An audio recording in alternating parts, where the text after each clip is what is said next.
Hi friends, అందరూ బాగున్నారు కదూ? చాలా సంతోషం మరలా మిమ్మల్ని కలుసుకోవటం. ఈరోజు నేను ఆన్ అనే దాని గురించి మాట్లాడుతున్నాను. మనకి సాధారణంగా చాలా తెలుసు అనుకుంటాము, తెలియదండి.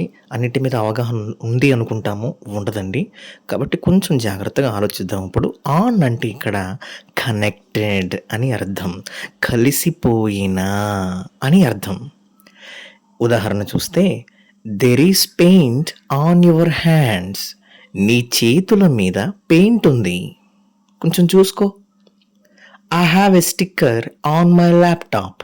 నా ల్యాప్టాప్ మీద నాకు స్టిక్కర్ ఉంది. అంటే కనెక్ట్ అయిపోయింది ఇక్కడ. ల్యాప్టాప్కి స్టిక్కర్ అనేది కనెక్ట్ అయిపోయింది. ఇందాక పై ఎగ్జాంపుల్లో పెయింట్ అనేది చేతుల మీద కనెక్ట్ అయిపోయింది. మూడవది, you have got mud on your shoes. నీ షూస్ మీద బురద పడింది, బురద అంటుకుంది, మట్టి అంటుకుంది, అంటే కనెక్ట్ అయిపోయింది దానికి.